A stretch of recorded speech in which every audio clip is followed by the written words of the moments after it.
Have you ever wondered why, on old photographs from the second half of the 19th century, women look as if their bodies were molded from an entirely different biological material? We're told it's just fashion. We're vehemently assured that our great-grandmothers voluntarily encased themselves in rigid frames of whalebone and steel, cutting off oxygen and deforming internal organs solely for the admiring gazes of suitors. But that's a lie. A monstrous, brazen, and cynical lie that they've been feeding us since school desks to keep us from asking extra questions about the nature of our own origins. You have been deceived. Everything you know about the Victorian era, about bustled dresses and wasp waists, is a smokescreen, hiding a tragedy of planetary scale. Turn on your critical thinking. Look at these engravings and daguerreotypes not as fashion magazine pictures, but as engineering blueprints. What do you see? You see a construction. A complex, high-tech support system without which a person of that time simply could not exist. Historians laugh at us, claiming that women laced themselves down to 16 inches at the waist out of coquetry. Seriously? Have you tried squeezing your waist down to 16 inches? It's physiologically impossible for a modern human without removing the lower ribs. But back then it was the norm. Why? Because those we see in the photos were either not humans in our understanding, or the conditions on planet Earth changed so abruptly that the human skeleton required emergency external support.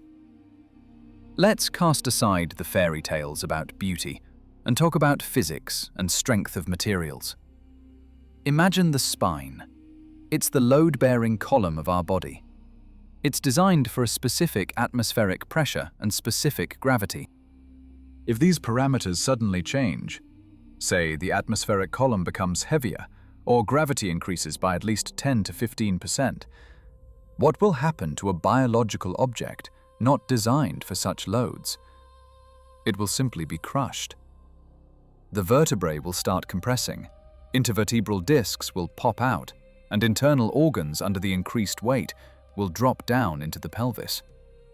A person will become an invalid in a matter of days. They won't be able to walk, won't be able to breathe. Their back will break under their own weight. And that's when the corset enters the stage. Not a silky rag for seduction, but a rigid, reinforced exoskeleton. Look at the patents from that time. These are not sewing products. These are orthopedic devices. Steel springs, inserts from the strongest materials, a complex lacing system working like a winch. Why such power for the sake of beauty? Why create pressure of several atmospheres on the abdominal cavity? The answer is simple and terrifying. To hold the body in a vertical position, so that the innards wouldn't spill out and the spine wouldn't crumble to dust. Official history loves the term fainting spells. Ah, those delicate young ladies who fainted from any excitement. We're told it's from the tight corset that made breathing difficult. But the cause and effect is reversed here. They wore the corset not to suffocate, but to have any chance of breathing at all in the new, altered atmosphere. Recall caisson disease. Recall how organisms behave during sudden pressure changes. If atmospheric pressure dropped, or conversely spiked, gas exchange in the lungs is disrupted. Without external pressure on the diaphragm, these beings perhaps simply couldn't take a full breath. The corset created artificial compression, mimicking the environmental conditions in which this biological species originally formed. We're looking at the survivors, those who adapted to the catastrophe. Ask yourself, where did the internal organs go? If you take an anatomical atlas of a modern human and try to fit its liver, stomach, and intestines into the waist volume of a Victorian lady, it won't work. The volume simply won't match. There's nowhere for the extra gallons of organic matter to go. Officials mumble something about organ displacement. But any such degree of organ displacement is guaranteed agonizing death, tissue necrosis, and failure of life support systems. Yet these women lived, gave birth to children, and, by all accounts, were quite active. This leads us to the only logical conclusion. Their anatomy differed from ours. Either their organs were smaller, or their arrangement was different, or, and this is the most terrifying, they were representatives of another race. Taller, more fragile, created for a world with lower gravity. A world that was destroyed quite recently, literally in the mid-19th century. We're used to thinking that evolution is a process taking millions of years. But what if species change happens instantly, under the influence of external factors? Look at the men of that time. Why do we so often see soldiers in uniforms with unnaturally rigid posture? Why were men's corsets also a mass phenomenon, though it's customary to shyly hush it up? Museums hold thousands of men's corsets from the 19th century. We're told they were for cinching beer bellies, but that's ridiculous. These were the same supporting frameworks. Simply, male anatomy with a broader shoulder girdle and narrower pelvis allowed hiding this construction under the cloth of a uniform better than female anatomy did. We're dealing with a population that desperately fought for survival in a world that had become too heavy for them. Literally heavy. Gravity pressed them to the ground, and to avoid crawling, they encased themselves in armor. The entire fashion industry of the 19th century was a prosthetics industry. Crinolines, bustles, these gigantic wire and fabric constructions, you think that's just style? Look at the engineering cross-section of a bustle dress. It's pure mechanics. It's a counterbalance. If your center of gravity has shifted, if you're being pulled backward or forward due to a change in spinal curvature under the new gravitational load, you need a counterweight. A bustle isn't a butt. It's a counterweight that kept a woman from falling face first into the dirt while walking. These are crutches disguised as luxury. We've been made to believe in a theater of the absurd, where millions of people suddenly decided to endure hellish pain and discomfort for ephemeral fashion. But humans are rational beings. Mass masochism is impossible without vital necessity. And that necessity was a matter of life and death. They hid the deformed, breaking bodies under layers of fabric and steel, trying to maintain the appearance of normality in a world that was no longer their home. And this is just the tip of the iceberg. If we start digging deeper into the medical records of that time, we'll find facts that will make your hair stand on end. Facts that prove, in the 19th century, a biological reset occurred, and the corset was the only way to hold the remnants of the previous civilization in a vertical position. Have you ever opened medical encyclopedias published in the mid-19th century? I strongly recommend you do so if you have strong nerves. These aren't anatomy textbooks. These are chronicles of biological warfare. The pages are filled with descriptions of pathologies that today occur only in rare cases of severe genetic failures, but back then, they took on epidemic proportions. Doctors of that time sounded the alarm. The overwhelming majority of women exhibited the so-called wandering womb. Official medicine, chuckling into its fist, explains this to us as the dark ignorance of past doctors, who supposedly believed that an organ could wander around the body. But let's cast aside the snobbery. 19th century doctors were practitioners. They cut into the living and saw what was happening inside. The term prolapse of organs appears in every other medical history. Why did the internal organs suddenly stop staying in place for an entire generation of women? Gravity is a merciless force. If you sharply increase the force of attraction, the ligamentous apparatus on which the internal organs are suspended simply won't hold. It will stretch like an old rubber band. That's exactly what we see in the medical reports. mass, total prolapse of the pelvic organs. And the only salvation, the only way to hold the contents of the abdominal cavity inside the body, was a rigid bandage. That very corset that historians cynically call a tribute to fashion. Look at the architecture of that period. No, not the facades, which could have been refaced. Look at the ergonomics of the interior spaces preserved in old mansions and administrative buildings. Pay attention to the height of the door handles, the height of the steps, the window openings. All this was designed for people whose height was at least 8 feet 2 inches. For us, people of the current standard, these handles are at chest or shoulder level. It's inconvenient for us, but for those who built these buildings, it was the norm. Now imagine a being 8 feet 2 inches tall that ends up in conditions of increased gravity. The taller the object, the less stable it is, and the greater the load its spinal column experiences. The law of the lever. The giant's long spine becomes its death sentence under increased weight. It starts to curve, break, twist into a spiral. That's why in all the portraits we see this unnaturally straight, as if they had swallowed a ramrod posture. It's not upbringing, it's necessity. Without a steel corset, these giants would simply fold in half. We're told that corsets were made from whalebone. Have you ever thought about the scale of this lie? To supply corsets to the entire female population of Europe and North America, as well as a significant part of the male, it would have required exterminating all the whales in the world's oceans, clean, in 1 year. But the whales didn't go anywhere. So where did this material come from? Thin, flexible, incredibly strong plates that didn't break under monstrous pressure.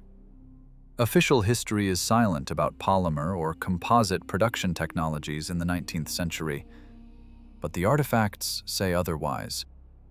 Museums hold corsets whose stays are made from materials whose structure even modern spectral analyses cannot identify. This was high-tech plastic, or modified organics, the production technologies of which were lost, or deliberately removed, immediately after the need for them ceased.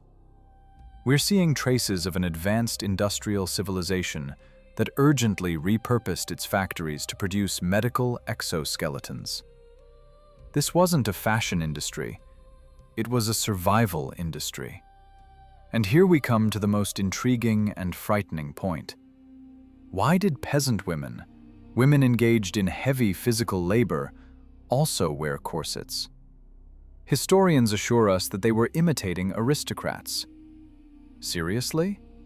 Try digging a vegetable garden or milking a cow with your waist cinched to 18 inches.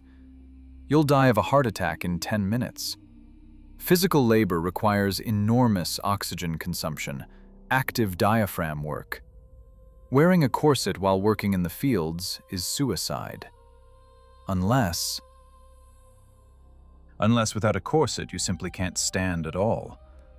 Unless the corset is a prerequisite for your functioning as a biological unit. This shatters to pieces the theory of fashion imitation. Peasant women didn't wear them for beauty. They wore them because their bodies, just like those of aristocrats, were subjected to the changed environment. A global catastrophe doesn't choose social classes. The altered gravity pressed on everyone equally. And the fact that even the poorest segments of the population spent their last money on complex orthopedic constructions tells us that this was a matter of life, not aesthetics. Analyzing photographs from the late 19th century, one can notice a strange gradation. There are tall, stately people with those very wasp waists and elongated skull proportions. And next to them, people of another type. Stocky, broad-boned, with short necks and a completely different head carriage. That's us. These are our direct ancestors. They appear in photos more and more frequently, closer to the beginning of the 20th century. And here's the paradox. On them, corsets look like a saddle on a cow. They don't need them. Their skeleton, more low-set and robust, is perfectly adapted to current gravity. But they wear them. Why? Here, cargo cult comes into play. The new population that settled the cities after the catastrophe copied the external attributes of the gods, the departing race of giants, to lend themselves legitimacy. Those who survived wore out their exoskeletons, while the new masters of life who seized the empty cities pulled them on themselves, not understanding their true purpose, simply to resemble the former elite. Look at the mortality statistics from tuberculosis and lung diseases at that time. They are off the charts. We're told, unsanitary conditions.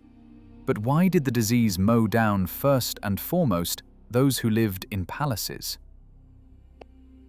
Perhaps because their lungs, compressed by corsets, couldn't adapt to the new atmospheric composition? Perhaps the air became too dense, too humid for them. We're witnessing the agony of an entire species. They suffocated in our world. Their bones broke under the weight of our sky, and they desperately tried to maintain their shape using steel and whalebone. This wasn't fashion. This was torture lasting a lifetime, an attempt to postpone the inevitable end of the old civilization. Now let's step away from biology and look at economics and logistics, because that's precisely where the official version starts cracking at the seams so loudly it's heard on the other side of the galaxy. We're told that the 19th century was the age of steam and early manufactories. They paint an idyllic picture, where by candlelight, seamstresses and tailors manually create millions, ponder that figure, millions of the most complex corsets, crinolines, and dresses, with embellishments so intricate that no modern CNC machine could replicate them today. Have you ever tried sewing a corset? It's an engineering task. It's work with metal, with dense fabrics, hundreds of precise stitches, eyelets, fasteners. On one quality corset, an experienced master spends from several days to a week. Now open the statistical handbooks. Urban populations grow explosively, and every single woman, absolutely every one, from countess to dishwasher, has this item in her wardrobe. Where from? Where are these giant factories? Where are the cotton and silk plantations capable of meeting such demand? They're not on the maps. They're not in the economic reports. We see the finished product, but we don't see the means of production. This leads us to a shocking conclusion that explains all the inconsistencies. These things weren't sewn in the 19th century. They were found. Imagine cities standing empty after the catastrophe. Giant warehouses, department stores stuffed with clothing created by the previous, highly advanced civilization. New settlers, we, the reset people, came to it all ready-made. We're like hermit crabs that settled into empty shells left by dead mollusks. We put on their clothing, not understanding its purpose, and called it fashion. This explains the incredible quality of the fabrics that don't rot for 200 years. Have you seen the museum exhibits? Silk, velvet, lace? They look as if they were made yesterday. Modern synthetics decompose faster. These weren't just rags, these were smart materials. Perhaps these laces, which we consider decoration, served a ventilation function, or even shielding from some radiation. And the metal inserts in corsets. These weren't just steel. These were shape memory alloys, technologies of which we're only now beginning to discover. And now the most terrifying. The demographic paradox. Any gynecologist will tell you that constant wearing of a tight corset leads to deformation of the pelvis, disruption of blood circulation in the uterus, and, as a consequence, infertility or inability to carry a healthy child to term. If we believe the officials, women of the 19th century wore corsets from adolescence and didn't remove them even during pregnancy. At the same time, we're told about families with 10 or 12 children. This is mathematically and biologically impossible. You either cinch yourself into a corset down to 16 inches, or you birth a football team. You can't combine the two. So where did all these children come from? Where did this demographic boom at the end of the 19th century come from, if fashion worked as the most powerful sterilization method? The answer is horrific. The women we see in the early photos, those very wasp waists, those very representatives of the old race, they didn't birth these children. They were dying out. Their biological species was fading under the pressure of the new gravity. And the millions of children who appeared in cities at the end of the century, these were incubator generations. These were products of genetic engineering, or cloning, released into the world to populate cleared territories. Recall the huge number of orphanages and foster homes that sprang up like mushrooms after rain precisely during this period. Where did so many orphans come from in peacetime? Where did their parents go? We're lied to about epidemics. There were no parents to begin with. These children were grown and introduced into society to replace the departing giants. And it was precisely on these children, on our great-grandmothers and great-grandfathers, that corsets were put as an element of cargo cult, so they would resemble the masters. We are descendants of those who came to replace them. We carry the genetic memory that one must be cinched to be considered human, even though we no longer need it physiologically. Look at the lace, famous Brussels or Venetian lace. We're told they were woven by nearly blind old ladies in basements. But under a microscope, the thread structure in this lace shows machine weaving of such density that's unattainable by human fingers. There are thousands of knots per square inch. This was 19th century nanotechnology. These were filters, possibly atmospheric filters worn on collars and cuffs to purify the air around the face and hands. We use them as decoration, marveling at the fine craftsmanship of masters. What masters? There are no names. The technologies are lost. The machines have vanished. Only the myth of handmade work remains. This is a lie designed to conceal the fact that we've regressed. We can't replicate what our ancestors wore. We can only clumsily copy, creating pitiful imitations from nylon and polyester. The entire fashion of the 19th century is a gigantic warehouse of forgotten technologies. Bustles, exoskeletons for spinal support, corsets, hyperbaric chambers for organs, hats with veils and intricate frames, perhaps antennas or communication devices. We look at photographs of ladies with parasols, in bonnets, in gloves, and think, how elegant. But in reality, we're looking at people in spacesuits. Parasols often had metal braiding that could serve as protection from atmospheric electricity or solar radiation, which, after the catastrophe, was lethal. They covered every inch of the body, not out of modesty. They protected the skin from the aggressive external environment. And we, looking at this, invented fairy tales about Victorian morality. There's no morality where survival is at stake. There's one more nuance that historians keep silent about like fish. It's the footwear. Look at 19th century shoes. Narrow, incredibly graceful, on high heels. And again, on what feet was this worn? On modern people, this footwear simply won't fit. We have a different foot width. This is yet another proof that anatomy was changing. And the heel here plays no aesthetic role. The heel changes the pelvic tilt angle. If you have problems with gravity and the spine, if you're being pulled backward, the heel helps balance the center of gravity by shifting weight to the front of the foot. This is an orthopedic necessity for beings with different biomechanics. The entire system, corset, bustle, heel, is a single engineering complex allowing an upright creature to function in conditions it wasn't designed for. This is equipment, special gear for an emergency situation on planet Earth. And when we realize this, all the glamour of the 19th century crumbles to dust, revealing a terrifying picture of a post-apocalyptic world where survivors tried to maintain a human appearance using steel and wire. Now, having assembled the puzzle from biology, economics, and engineering, a picture of such scale opens before us that it becomes hard to breathe. We are approaching the most terrifying moment of realization.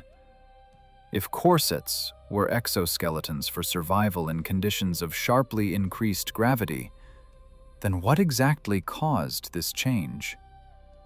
Look under your feet. Literally. Why, in every historic center of any old city, have the first floors of buildings sunk into the ground? We're lied to about the cultural layer. We're told that people for centuries didn't sweep the streets and trampled dirt until it covered the windows. This is madness, worthy of an insane asylum. To bury the first floors of buildings 13 feet high, a planetary-scale cataclysm is needed. Mud, clay, soil. This is mass, and mass is gravity. A colossal amount of matter fell on the planet, literally on our heads. The Earth became heavier, attraction increased, and this moment became the point of no return for the previous civilization. Imagine the horror of those people. In an instant, their world, their airy castles, their light floating architecture turned into a trap.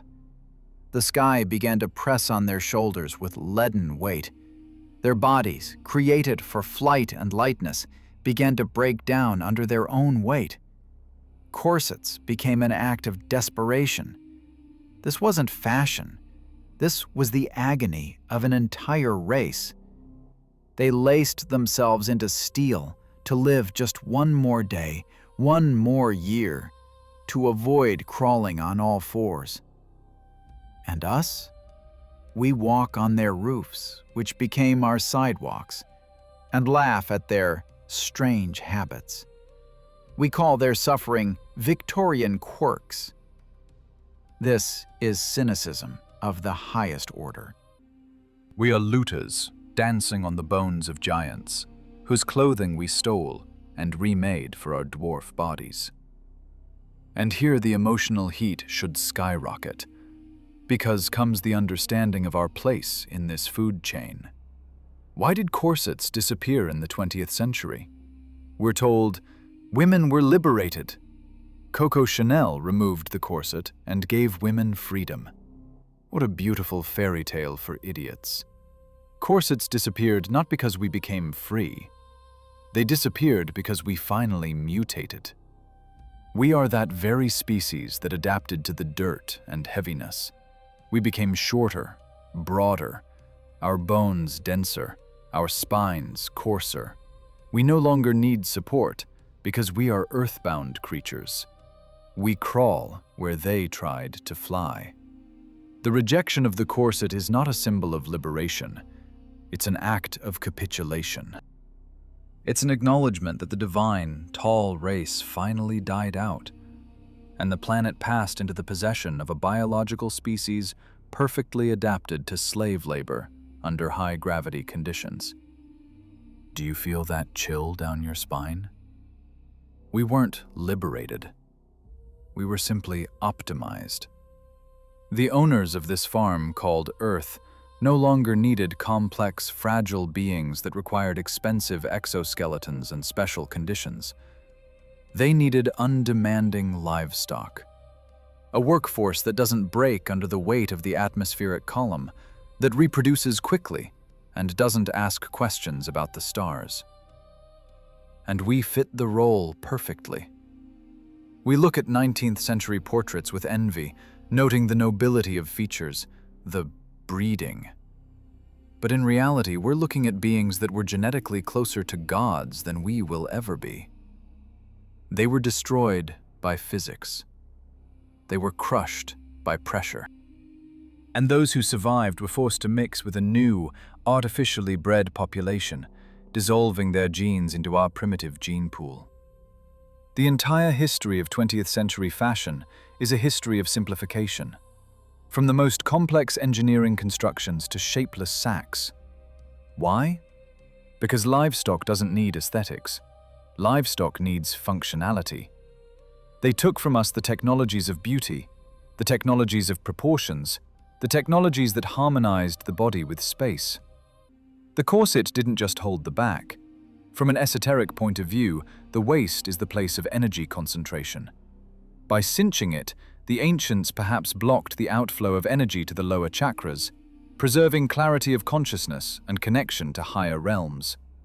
By removing corsets, they lowered us to the level of animal instincts. They turned us into consumers whose interests don't rise above the belt.